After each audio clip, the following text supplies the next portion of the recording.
Welcome, everyone, to another Thursday night. We are the two men in a room. We're in rooms, two men. And it is December 14th, 2023. A very, very special day. About 6 months ago, we started the show. So, as we started, I am one of the co hosts, Anthony from Orlando, and our other co host.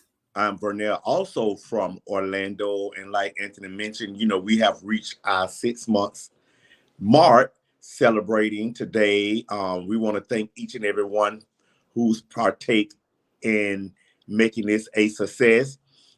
Anthony worked hard on getting things all set up on a weekly basis. So we have to, give big thumbs up to him as well. And so, Anthony, what do we have going on tonight? We've got a great special tonight. We're going to do a little retrospect and take a look at our first episode, and then we'll have a couple topics after that. So why don't we kick it right off and do a little time warp and watch the first show. This was back in June 15th of 2023, and it was really fun. Oh my God, I got way less hair and everything. So let's take a look at that and we'll see where it goes. Yeah, you look very different. Welcome, everyone. It is June 15th. It's about 8:30 over here on the East Coast. This is the official Two Men in a Room podcast. My name is Anthony. I'm down here in Orlando, Florida. And my co-host? My name is Vernell James. I'm also in Orlando, Florida. Thank you for joining us tonight. Excellent. So I'll give you a little quick synopsis of what this podcast is all about. We are two men. We are in rooms. And we will be discussing current topics and making opinions based on our expertise and our experiences in life.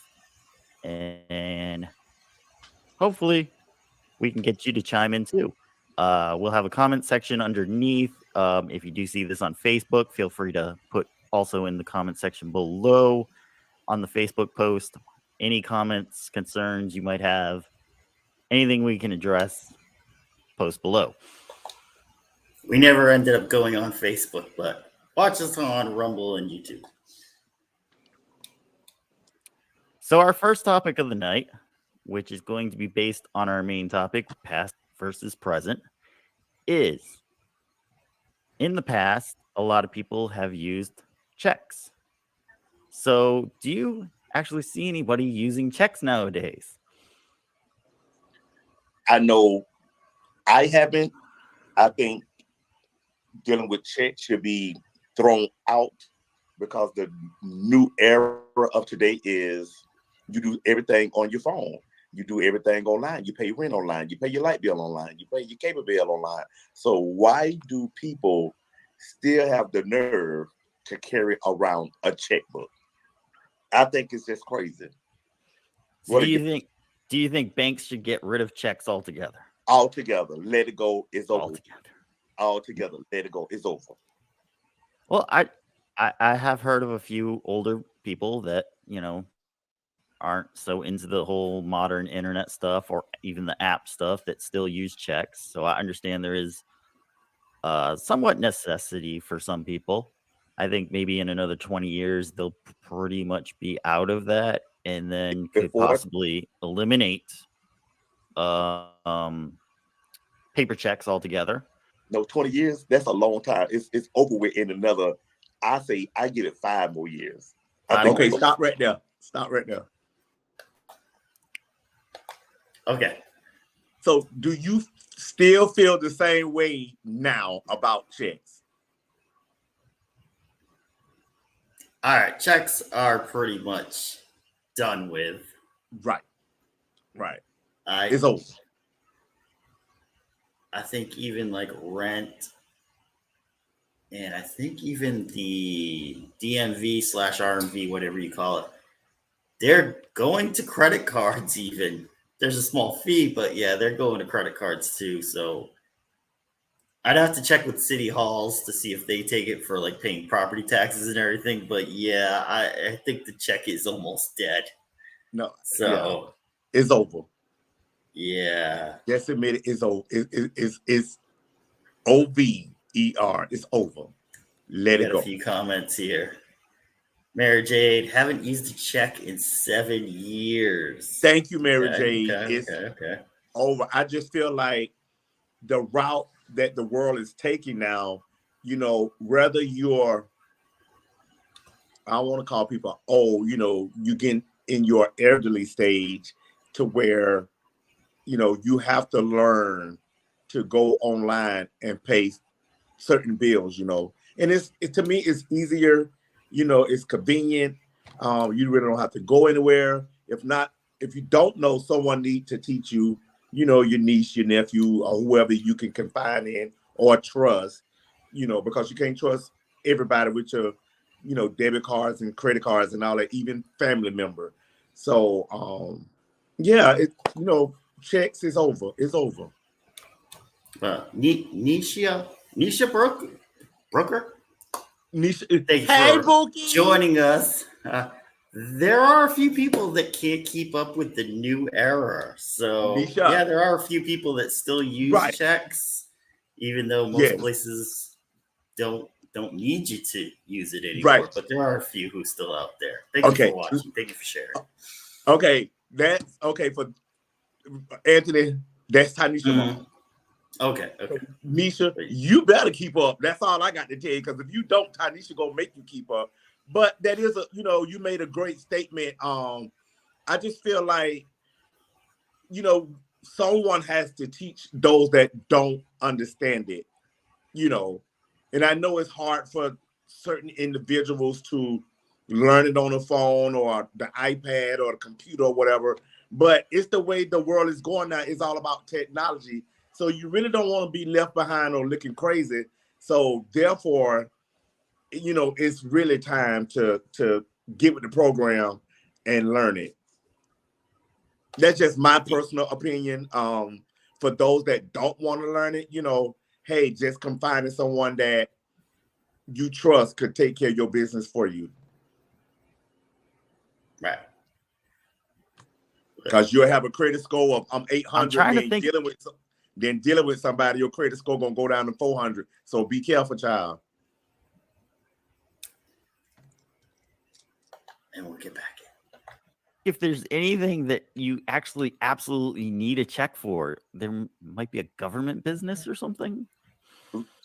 Besides a cashier check, then you shouldn't need a checking account. You shouldn't just need no check. Who write checks these days? I understand that the older generation prefer writing the check, but I think as time goes on, someone got to teach them the modern way, and that is to pay certain things online, or a family member should take the time out to just pay it for them online. Well, even if you look at it from the other side of it, how many kids know how to actually fill out a check, let alone even write in cursive and be able to actually fill the check out and write their name or write a name to somebody, and how to actually write the, writing out the money side of it and everything. It's crazy.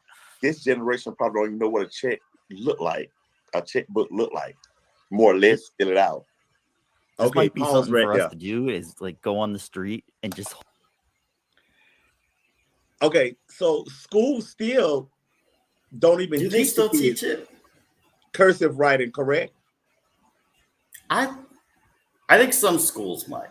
Some schools Nisha, might if you still watching, which you better be watching, do the elementary school teach the younger generation to write in cursive? That's what Anthony and myself would love to know. I've seen a few people writing cursive over the last couple of days. They posted to Twitter and stuff, bringing back whiteboards and all that stuff. So there's the older, even Generation Z, the older ones, they still know how to do it. So I'm pretty sure there's a YouTube video on how to write in cursive. You could just watch that. I mean, but if you don't, I just think if you don't need certain tools, why even bother with it? Like we don't have to write in cursive anymore besides a signature. And now, nowadays people's signature is just, all kind of ways. I know mine is. So I just think cursive just probably going out the window right now.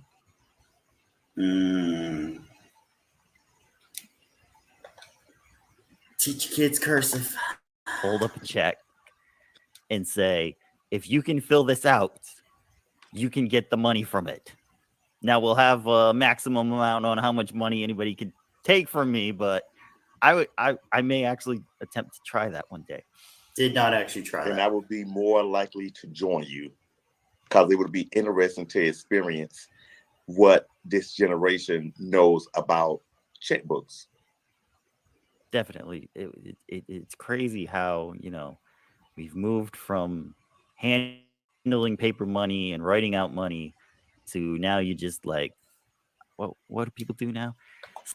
It's funny. In Australia, because there's not enough people using their cash, they're actually thinking of putting a fee on for when you do use cash. It's so backwards right now. But that's an interesting little tidbit there. Slide cards across little screens and stuff. Or any type of watch and pay for it that way. That's right.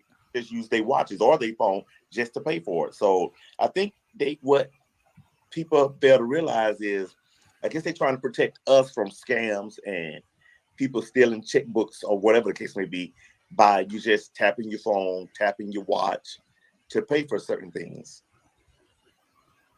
Very futuristic with that watch thing. I'm not.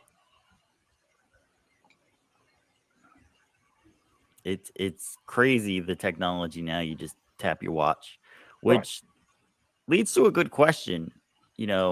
What's worse, losing your wallet or losing your watch/phone?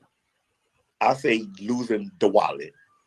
And the reason I say that is because you can always, it's horrible to lose your wallet, of course, because you can have cash.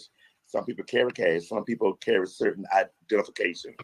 But losing your phone is just not good. Losing your wallet, you can go on the phone and lock your credit cards, debit cards. But losing the phone, that's just like a disaster waiting to happen. Unless, I guess if your phone is locked, what's the percentage of people unlocking your phone getting your information? Has to be pretty low. I know the Apple one actually will. What if you can't unlock it in a certain time? It adds time to how long you have to wait to unlock it. Yes, you have to know. So my granddaughter had my phone. She used my password and it locked up for a minute. So I told her she had to wait a minute. She did it again, and it locked up for 5 minutes. Okay. The third time it locked up for 15 minutes. Now, after the 15 minutes, I don't know what they do about it, but I guess it's a given. Both the device is important and the wallet is also important, but I prefer losing my wallet than my phone. What are your thoughts on it? I'd certainly be more apt to lose a wallet than a phone at this point. A lot of stuff I have, I've realized this, just going out to the pool. Let me just go hang out at the pool and leave my stuff there. Well, if someone took my phone, they'd actually be taking quite a bit of knowledge from me, and it would be a hassle to be able to stop everything that they could get into. Whereas if they took the wallet, like you said, it would be a lot easier just to go on your phone, lock stuff out, and be able to call up and just get replacements on everything. The only major hassle would be like a driver's license where you'd have to go back to the DMV or RMV, depending on states, and present some kind of identification to be able to get a replacement. But everything else, I think, could be replaced in your wallet. Question. So, Yeah. what do you think? What percentage of identity theft is still going on? Oh, very high percentage. Even through emails and everything like that, I'm constantly getting junk emails saying, hey, you want a brand new saw, you want a brand new drill. If you just simply fill out your information packet, we'll mail it to you. And all they're really trying to do is get my information and get stuff from like that. And just a couple of weeks ago, I actually got a warning that a place I buy eyeglasses from had actually got hacked, and they had got a name, an email address, and a phone number, and they were able to bombard my email address with emails like that were just kind of going into spam, but simply stating, hey, you want a free trip, hey, you won $100 Visa gift card, just simply fill out your information and they can get your information that way. Identity theft is probably one of the easiest and probably one of the highest crimes that are going on now, because a lot of people, want to get a free gift and want to get that free trip or whatever, and will simply say, well, it looks like an okay email. I should just fill it out and get my free stuff and move on with it. So you saying don't open the email, basically? No, don't open the emails at all. Simply delete them, or you can forward them to your email company, whether it be, Google with Gmail, Yahoo with Yahoo Mail, and so on and so on. And they'll actually start trying to trace it and stop the main address that's doing it. The problem is you can now set up so many multiple addresses to send all these emails from that it's very hard to try to stop some of these people. Okay. So do you think just by them getting a hold to your driver license or identification card, what's the percentage of them taking your identity? I think it depends on what your identity is. I'll actually say this. My driver's license number in a certain state was a social security number. And so that got hacked. So it is actually out there somewhere on the black web. I do have a security firm that watches my identity and sends me alerts if anything is triggered. If you try to go buy a car on me, if you try to go open a new credit card on me, if you try to buy a home on me, it'll actually send me a trigger alert saying someone's using your social security number, your birth date, your name. Is this you? Please contact us to let us know. So it's funny how you say that, because I was a victim of identity theft back in I want to say back in the early 1996, I want to say, and I was going to purchase a car from a certain car dealership, and they say, hey, we just sold a car to you. And I was like, no, this is my first time coming here. He was like, no, I just did it like 2 days ago. So I pulled out my driver license, gave it to him, and he asked me to come into his office. And he showed me the other individual who's no longer, living. Mm-hmm. And come to find out, it was supposed to be a very close friend of mine. And that individual bought a condo in Jacksonville, Florida. So that's how I was able to. So I had to track down, go to the DMV, and get all this stuff taken care of. So I think I have a red flag on mine. So no one. So he was using your name to buy all of that, or just the car? Now, Vernell, did all that ever get straightened out? Or yes, after still? No, I got pulled by this. It did get straightened out, but it took like 7 months, of traveling and hand analysis and all that. Thank God it did get straightened out, but it took a while for it to get straightened out. I just feel for those that is a victim of identity theft, because it's a long and tedious process to recover everything that you have worked so hard for. Car. Yeah, All of it. Yes, he purchased the car. Okay. He lived in Jacksonville in a condo. So yes, but it took me a while to get things back to norm. So I know how it feels to be a victim of identity theft. Oh wow. Has anything popped up since then? Any No. warnings? No, not since then. No? Okay. Yeah.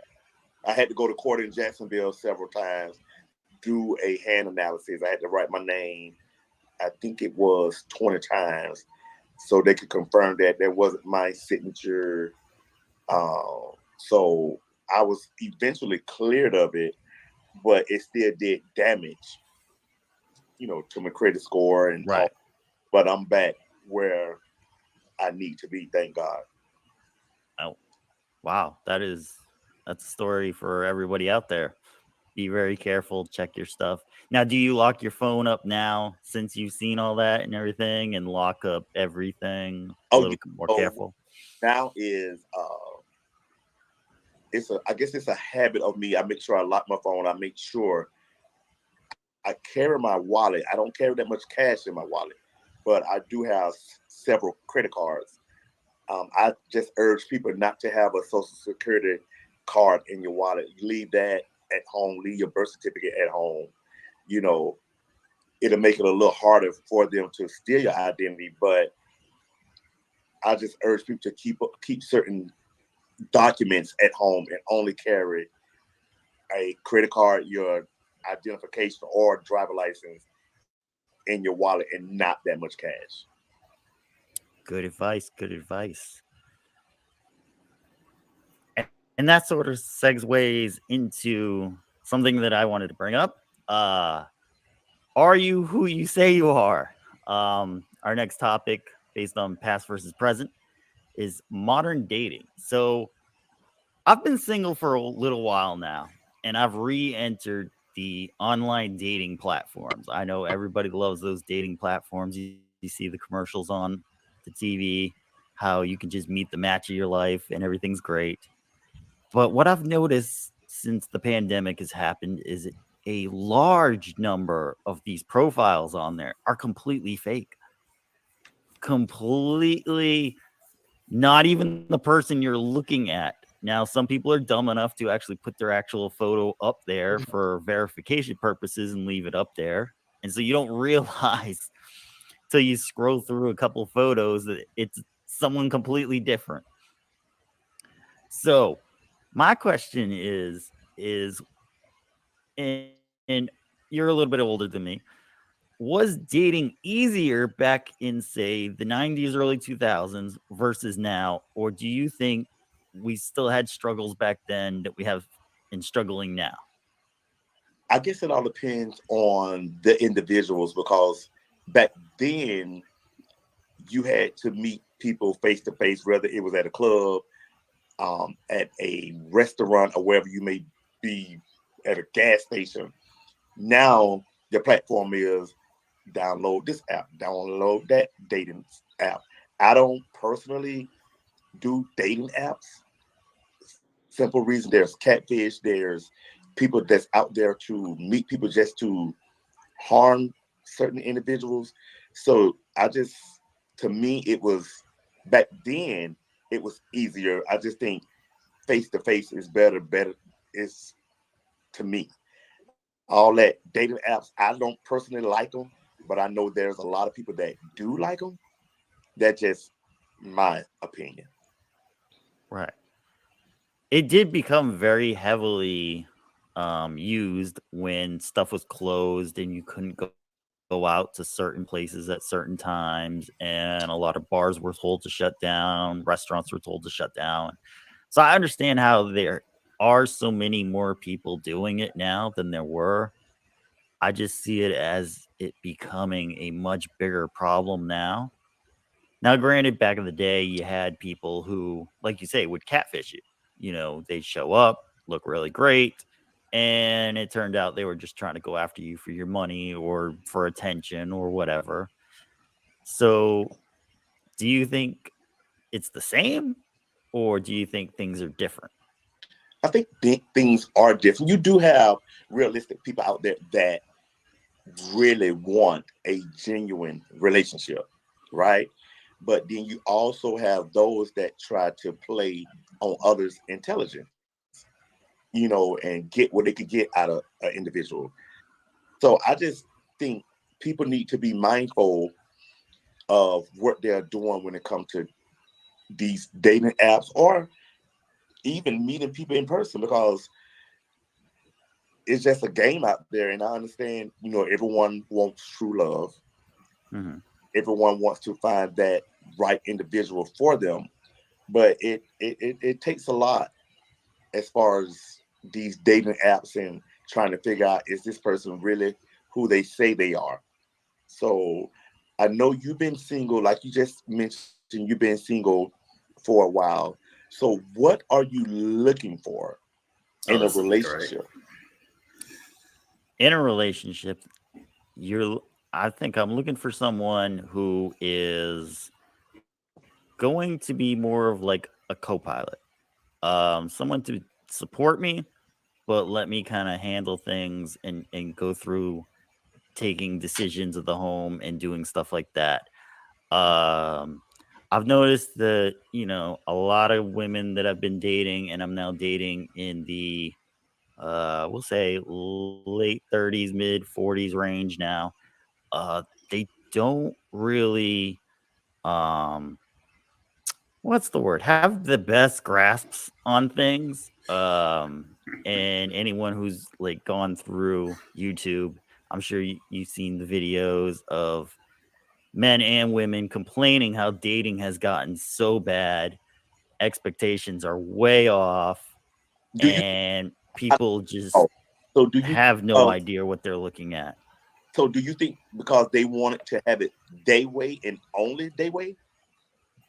Well, I don't think it's people wanting to have it their way. It's more people want to live in a situationship, which is a good word for that, where you're with someone, you get to say you're with someone, you have the benefits of being with someone when they come around, and you get to go out on date night and everything. But at the same time, you want to have your single time, you want to have your me time, you want to be able to do things that you like doing, and the other person doesn't like doing, so you'd rather just go off and do it on your own.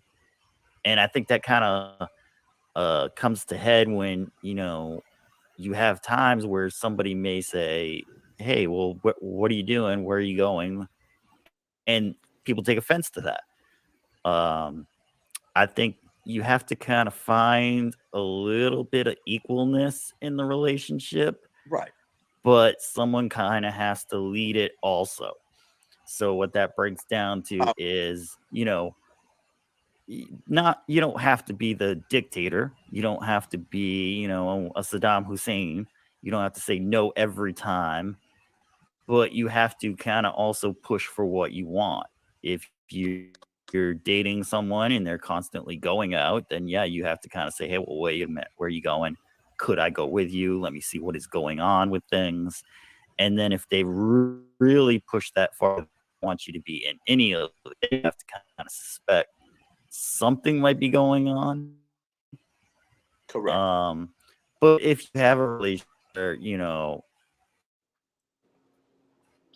someone you've been together for 4 months, out with their friends, they're going to the mall, it's no big deal. I just say, hey, have fun. Do you need a little money? No worries. Okay, go ahead. So do you think And it's hard to trust certain people? I think nowadays, yeah, it's definitely hard to trust because, like I say, you have a lot of fake stuff out there. They have a lot of fake accounts, and then sometimes you even have like real people just doing fake stuff. You can have somebody simply pulling you along, waiting to get something from you, from you, and once they get it from you, they're gone. So the trust factor is extremely hard now. I think it needs to go kind of back to meeting in real life. I think if you meet somebody, I was at a bar a couple months ago meeting people, and you kind of get more of a sense of who they are. It's a lot harder to keep a perfect image up of you all the time when you're in a circumstance where you're face to face with someone. Okay, so would you agree with that still? Basically what was said. That dating apps are still horrible and you should be meeting face to face and all that. Of course. Now, granted, Okay, some so people you still agree. I sure do. But some people had a cute little success in on a dating app, finding their significant other or their husband or wife or whatever the case may be. So, I mean, to me, it's just to each his own. I don't have time for the dating app. I ain't got time for that foolishness. So I just rather see mine face to face. I ain't got time to be no long distance and all that. I'm too old for all that. Yeah. I'm the old school way. Okay. I've got a question that popped in my head, so let's play a little Online, more. you're basically just seeing someone for a couple minutes to send a message, get a response, send another message. Okay, they didn't respond, so now you got to wait till tomorrow to get a response. So you only see them for a few minutes. So that perfect image, that mirror, can sit there and give you the image you want to see. When you actually go meet someone in real life, now you have to interact. And I believe you told me one time, you actually get to see how people will react to when you say something. If you say something and they react in a weird way. Right. Because when you ask people questions, you can kind of dictate by their body language and their facial expression on the question you just asked them. And you can kind of read between the lines on certain answers that they say. I pay attention to the whole entire conversation. And I could leave that individual, come back home and still think about what they said and how they said it. And I'm trying to still analyze it to make sure, hey, are they telling the truth? But their body language says something different, or their facial expression says something different. So I guess it all depends on the individual and how they really pay attention to the individual that they're dating or seeing.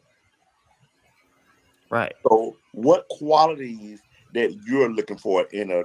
Okay, we're going to pause right there. We got a great comment right here. Mara Jade asks, where can you meet people face to face these days? So I think some good places are just like local establishments in your city or town, bars, or even brunches, restaurants that hold little social hours, stuff like that. If you're into any hobbies or anything, try going and doing your hobby. You may end up meeting somebody there that, likes the same things you like and does the hobby that you do. So you might meet somebody that way. Do you have any suggestions for now? Okay, so what if you say hobbies? Yeah. You say hobbies. So what if you like crochet and you go find a man that love to crochet too? Yeah, you might. Child, they're gonna look kind of awkward, child. They got those painting classes and not a painting class, clay classes and crocheting and all that. And painting silk. And I just think you have to get out more. I mean, because you're not gonna find the individual at home, And yes, I guess you can download certain dating apps and hoping that you find, the right one, because some people have done it. But, I just like going places, doing things, and, you meet the strangest people. I mean, people in the strangest places. It could be on a grocery store, on an airplane, in another state, because you're there visiting. So you just never know. Right. Also says, suppose you don't drink. Well, you don't have to go to a bar and drink. They do serve soda. They do serve water. They do serve juices. If you don't like that bar atmosphere, like I say, some restaurants have social hours. Some places do quick dating, where again you could just go and get an orange juice, hang out, meet other people. It's really good. Now, let's say you meet that person. Do you believe in falling in love at first sight? No, ma'am. No, ma'am. Nope. No. Okay. Let's get into it. Let's take the Okay. Let's take away this because I got to see your face fully. Oh, okay. All right. We're gonna stop sharing for a bit. Hold on. Yeah, Get back there we to go. that video later. Okay, there we are. Okay, so you do not believe in it. Okay, why do you not believe in it? How do you? I just don't get it. Like you see someone talking about, oh, I'm in love with him or her. I just don't get it because you know nothing about this individual. Right. I mean, maybe it's just me. I don't know, but I personally don't believe in love at first sight. I believe in lust because you can see an individual and be like, ooh, look at this individual right here. Okay. But, and you go after the individual, and then you're like, oh, he, she, whatever your preference is, and you feel like it's the one. But when you really get to know the individual, it's totally different. I just don't believe in love at first sight. I think it's a bunch of foolishness. I mean, but again, who am I to each his own? I just have to throw that out there. So I'm taking it that you believe in love at first sight. I believe in love at first sight. Now you can have different varying degrees of love. Listen, okay, wait. Don't start this foolishness. Don't start this foolishness. Let's talk about, okay, let me just be straight up with you because I know a relationship. I'll keep it to love in a relationship, and I'll use this comment from Mary Jade to kind of explain. It's an instant attraction. Maybe in the end, it doesn't work out. See, love at first sight. I totally agree. It's foolishness. That's what it is. It's foolishness. No. I understand you can equate it to lust also, but I think lust is more just you want the physical part of that person, where love at first sight is more of I hate using this word and phrase. It's a spiritual connection with someone where you feel your souls are intermingling. No. I can't even believe I'm saying this with a straight face. Where you feel this attraction. You can't explain it, but you feel it. It doesn't make sense, but it's there. Child, please. Have you ever experienced that? I'm not gonna answer that question. I'm not gonna answer that question. So how you gonna bring how you gonna bring it up and don't answer the question? I mean, you can be honest. You know, we having a nice little topic. I mean, a discussion about love at first sight. I just don't finish see me talking about, oh, I'm in love with this individual. Child, please, that's foolishness. Not everybody will ever experience it, but I'm hoping one day you see someone and you're just like, I can't stop thinking about them. I can't stop feeling something about them. How? When you don't even know everything about them. Nothing about this person. It's love. It's not supposed to be explained. So you go on, okay, you love it the way they look, the way they shape. What is it? I need everything. Oh, child, please. You don't even know the person. Oh, we have someone. We have someone. Okay, it's happened to me twice in my life. Okay, it's happened to someone. See? Okay. It's happened. And at the end of the day, was it good or bad?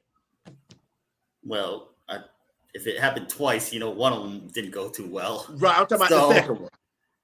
So, well, I don't know on that one. We'll leave that to the commenter. But love can happen, and then it cannot happen. Like You can fall in love, but not love at first sight. You can love something, and then years later, you just don't have that love for it anymore. But the love was still there at the beginning. So you had the love. It just wasn't there anymore. That's because you jumped into something that you didn't know about the individual, so it turned out to be a disaster. That's why. So, okay, so what happens when someone loves someone? They love someone. But then they meet like a family member, and it's like, well, those feelings are gone, and now I got new feelings for the new family member. So wait. First of all, was it love at first sight? No, you're not finna get away with this one. You're not finna get away with that. Was it love at first sight? No, because first of all, if you're in a relationship with an individual and you had a family gathering, right, why are you looking at a family member? That's not cute or cool. Now, maybe you weren't trying to, but it just happened. That's nasty. That's what that is. That's nasty. Because you with a female, now you see the sister, the auntie, now you talking about you in love with the sister, auntie, when you was obviously with the no, a family member, no. The family member is off limits. Well, I mean, now you trying to run a circle in the family? Because what happens if you don't love that first person? I'm taking this from a movie. If anyone is thinking like, did he go through this? I'm taking this from a movie, but no, but I'm also thinking that this real. Is what he want to do too as well. Because why would you bring the family member involved in it? So why would you bring it up? Because when she went with the first one, he had to take a trip to Italy. And then he told her, go see my brother. He needs to come to the wedding. They were going to get married. She goes and sees his brother, instantly falls in love with him. Now has to try to figure out, how do I let everybody know what's going on without looking like an idiot? Because she fell in love with the brother and had no love for the other brother. How? So you obviously you never had love for the one that you were supposed to be getting married to if you just all of a sudden fall in love with somebody else that you're supposed to go get. So you never loved that individual from the get-go. I would say you never did. You might have in the beginning. So how you just fall out of love? They were supposed to get married, correct? Right. Okay, so I'm not understanding this. Just you got to go watch the movie Moonstruck, I guess. And well, first of all, just leave the love at first sight. Just ditch it. It's not worth it. Let it go. Because once you get to know the individual, I mean, 9 times out of 10, it's just gonna be a lust thing anyway, and then it's over with.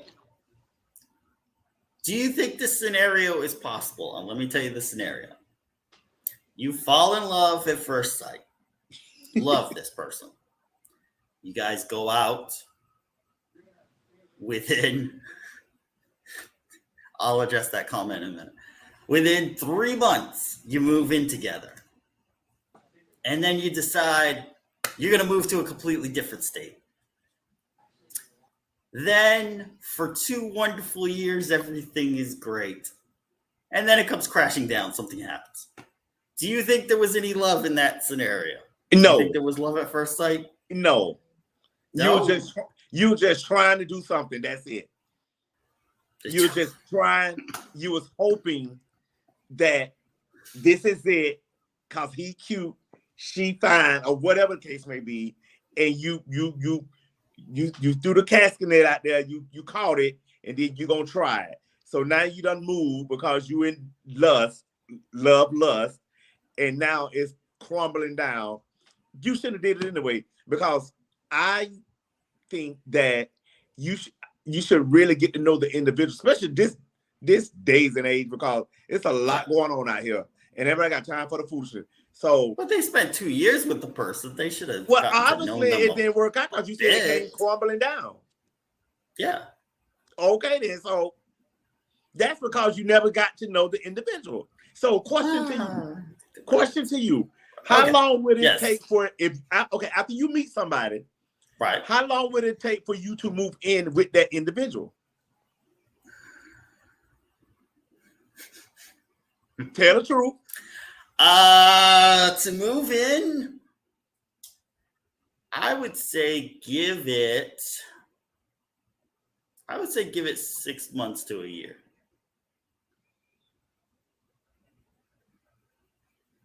Okay. Yeah. I Because you don't want to be doing that, like, you don't want to be doing that 7-year engagement thing. I don't know how people No, do I that. agree. That's I weird. agree. I think now I do think that's a bunch of foolishness, that the 7-year engagement, because I feel like once you engage, if you want to get married, just go ahead on and do what you need to do the following year or two. All that waiting 6-7 years, child, please ain't got time for that. But me personally, I would lean towards the year mark after I meet an individual, as far as moving About in, a because year. Okay. right, because if they gonna move in with me, first of all, they ain't got no closet space, because my my shoes and clothes that come first. They got to be clean, they got to be organized. They got to want to buy nice things. So I just need to know all this beforehand. I need for them to have their own space Have somewhere. their own closet at least. Yeah, and I need to go to their house, see if they clean, see how they live, see what's going on with them, in order for me to make that move. Because that's a big jump to meet someone and then you two say, "Hey, we're gonna be an item," and now it's time to move in. And there's nothing wrong with it, but for me, it's gonna take at least. I prefer closer to the year mark than anything. Okay. Since you're waiting a bit longer, would you want to get married first or move in first? Well, listen. Okay. Now, back in the old days, you supposed to get married first. This a whole new generation, child. We finna move in together, because I just feel like, which is a great question. I feel like you really get to know the individual once you move in with them. Okay. You learn them, you learn a pattern, you learn their ways. It's gonna be several arguments. So I just think it's important to move in first, because you really get to know the individual, and that'll determine, hey, I really love this person, or like this person. I would love to marry this individual. Because now every relationship ain't gonna be perfect, but you really get to know the individual by staying with them, by working with them, and spending a lot of time with that individual. So, by us doing this podcast, we learn a lot from one another, correct? Right. So, and I just think you should move in to see how it's going to work out, and then take that, because the marriage is a huge step in life, huge step, and you don't want to make that mistake, So I just feel like move in together, get to know the individual for a couple of years, and then you talk marriage. And I understand people get married off of a wing in the prayer. Let's just do it. But I'm just speaking about me and how I would do it. And because I just think you really should take the time out to get to know the individual, Interesting. So that's me, What about you? As I've gotten older, gone through a few live-in situations, I think I'm shooting for marriage first. I think she'll be a little more invested when she does move in, rather than just moving in and then trying to figure out what's going on, and then it doesn't work, and then it's just like trying to figure out how to get out. It's like if they're gonna try to get out anyway, whether they married or not. So how long? Well, at least then I don't have to deal with it. It's somebody from the courts has to deal with it. Okay, I don't have to sit there trying to fight everything out. So answer this question. Yeah. So after you meet an individual, right? How long do you think it'll take for you to propose to her if you feel like she's the one? If I feel like she's the one, I would say within a month I'd have a ring. A month? Yes. Well, child, you're not even getting to know the person.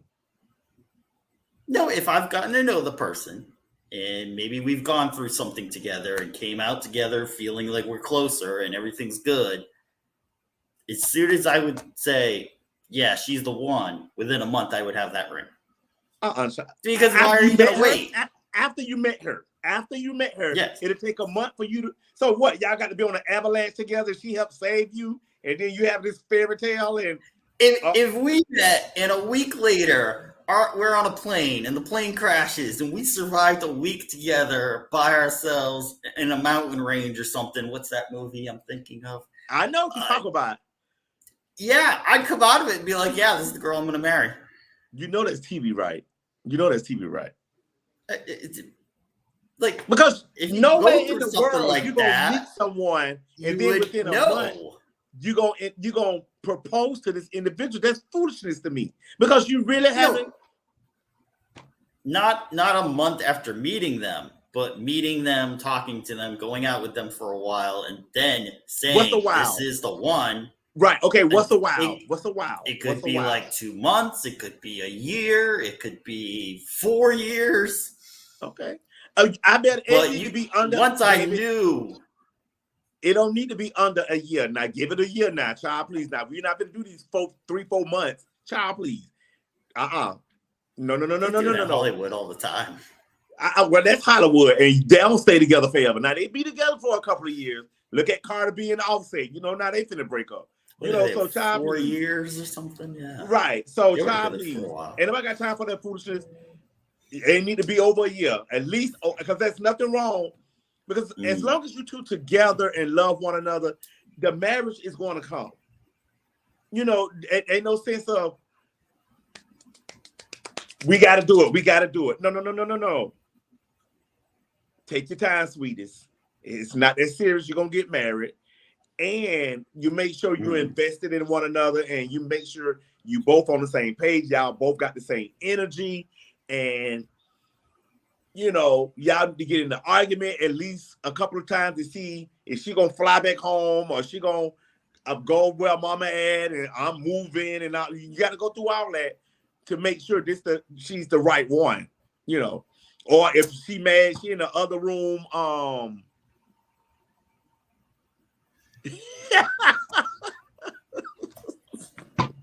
I just feel like you should wait a year, because you still there with the individual. So what's wrong with waiting a year to get married? It's just a piece of paper saying y'all married. That's it. It's not just a piece of paper. It's a bond saying till death do you part. Child, please. Okay, and then you see a lot of marriages talking about till death do you part, like Cardi B and Offset. Child, please, ain't that one I'm dead, but they done separated. All these marriages is over with. That's not death do you part. So that's just a stupid vow that they need to redo. It's a commitment. You gotta go into it going for forever. That's why people don't do that anymore. Going to take that commitment seriously till death do you part. Well, that's some do, and some don't. It just don't work out. But at least wait a year. I understand, and to each his own. If you want to get married and 4 months after you married, that is on y'all. That is not my problem. I'm just saying to really try to get to know the individual, move in together so you could learn them and then take the next step. Because what happens if you move in and it doesn't work out? Okay, now bye. Bye. It's not. That's. I rather to say bye than talking about now you got to go to the courthouse and do all this paperwork and all this other foolishness that you got to pay for. It's easier to move in. Hey, this not working out. So I would love to help you get your own place or whatever you want to do, and then that's it. Versus y'all married, it's not working out. Now you're looking stupid. Now somebody got to leave. It's just too much. I ain't got time for all that. Oh, I'm praying one day you find that love and you too take hold of it and just prayers, brother, prayers. Yeah, that's it. That's it. All right. There wasn't much left on the show. Do you want to go back to it, or we can skip ahead to the next topic? skip ahead to the next topic. Okay, we are running loose on time, so let's tighten up and let's get this next topic in. It's a local for us. We are in the Orlando area, and the city of Orlando is considering a law now to changing the law to make it illegal for someone to block a sidewalk, but some think it unfairly targets people who are homeless. So they're trying to change this law so that you can't be loitering or standing or blocking sidewalks. They say that we have seniors, we have people who are disabled and have scooters or wheelchairs, and we don't want people running over people on the sidewalk. But some are saying that this new law change will actually harm homeless people more than anything, because they are camping out on sidewalks, sleeping out on sidewalks. And now it is discretionary on the police officers responding, whether they just want to give them a ticket or take them to jail. So they'll have to decide on that in the circumstances. But do you feel that this unfairly attacks homeless people, or do you I think certainly something do. else? You know, I have a heart for homelessness, and I just feel like it should be based on where the individuals are. Like, I understand we have the soccer stadium, and yes, there is a lot of homelessness that's camping out around the soccer stadium, and you don't want that image, you know, because you have a lot of individuals that travel, come down for the soccer stadium. You know, they have to walk around and go the other way or whatever the case may be. So it's just not a good look. So I get it in that aspect, right? But, and I think right there by the coalition, it's nothing but sidewalk. So I just think it's not that bad for them to be there, because where else is they gonna go? They trying to push them off in the woods somewhere? You know, I just think it's just gonna get crazy. And then if they get them a ticket, how they gonna pay the ticket? For two, if you start taking them to jail, they already crying that that 33rd is overflowing and people sleeping in little tugboats or whatever they got going on in there. So now you bring, you know, all these other people in for no reason. Well, they do sleep in little tugboats or whatever they got in there. You know, that's why I hear. So Okay. I just feel like now if you start locking homeless people up, what, they're gonna stay the night and then get right back out because it's not that serious of a crime. You know, it's the lowest of the lowest of a misdemeanor.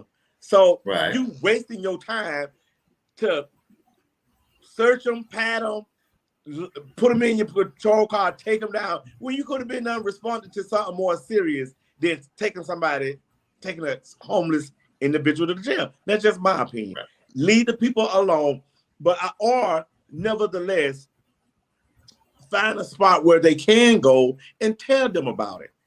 You know, that way, you know, they still feel like they're safe. They still feel like, you know, people gonna come in that territory or that area to feed them. So it is what it, because it is a lot, and I understand it's a lot because I see it on the daily. But what else can they do? I just think solving the issue by taking them to jail or giving them a ticket or making them move is not the answer. All right, man. I will say this though, some homeless people do actually want to go to jail because it gets them off the street, especially when it's cold. Right. It gets them 3 meals, about 2 meals a day, sometimes 3, depending on where they're at. And it gives them a bed to sleep in. Usually they'll give you a blanket. And you're warm. You can take a shower. And you actually get to socialize with other people. So, but for some people, jail is basically a vacation from your homelessness life.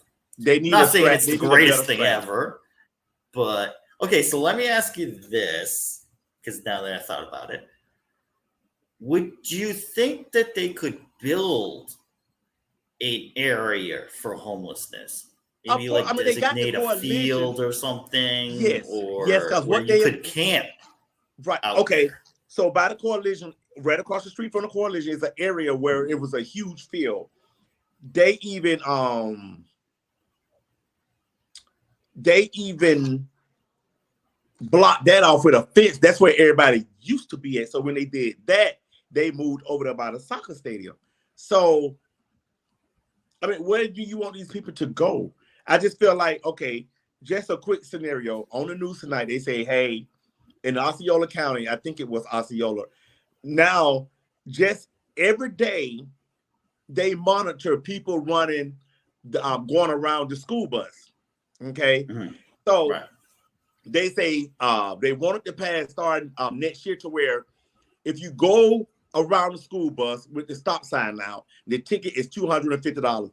If you go around where they're coming off the coming out the school bus, that ticket is $400 and some dollars, and they're gonna use that money towards putting seatbelts in the school bus. So, Okay. and they say 700 cars do that a day. 700. That's a lot of money that they're going to be making. But they talking about they're going to put it towards seatbelt. So I'm pretty sure Orange County could come up with a scenario like that to raise money or to get money to where they could build something else for the homelessness. Maybe tiny houses.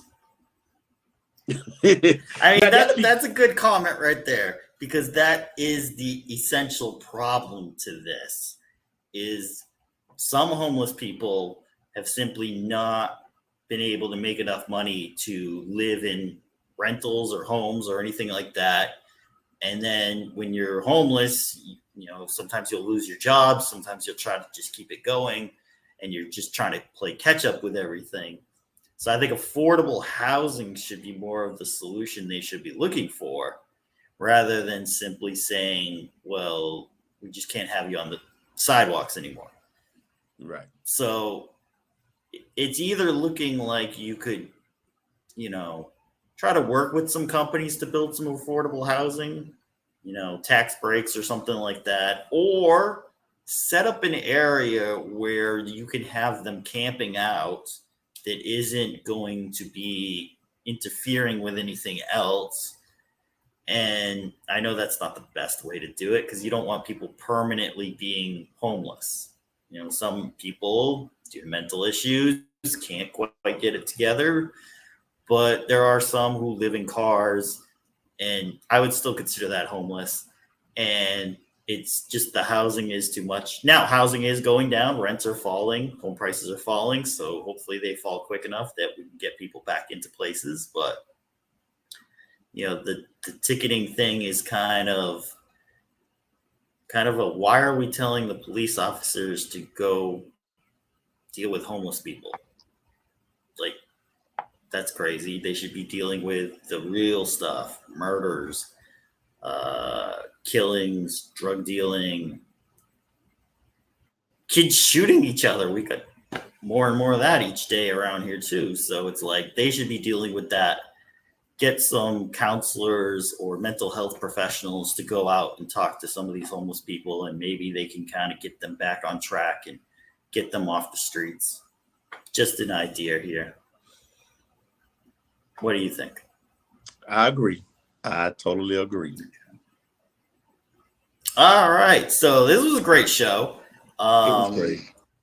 We did our retrospective. If you want to watch the rest of the episode, just go into the channel Two Men in a Room, and it's pretty much the last episode uploaded on the bottom of them, and you can rewatch it all. It was really fun doing that. That was, wow. We've changed a lot. We've changed a lot. That's what I kind of got out of that. I thought that was fun to watch. So, any quote of the night? Yes.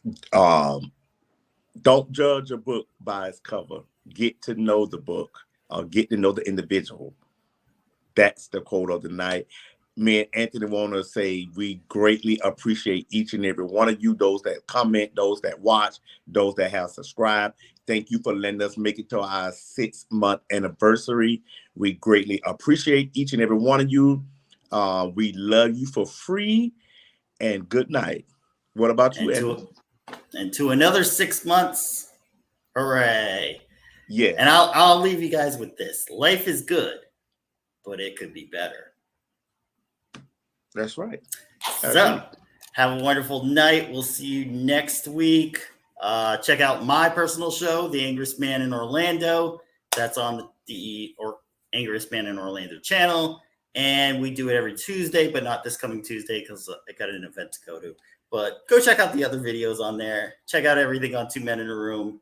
We love you guys for subscribing, following, sharing, commenting, everything in there. And have a wonderful night. We'll see you next week. Good night.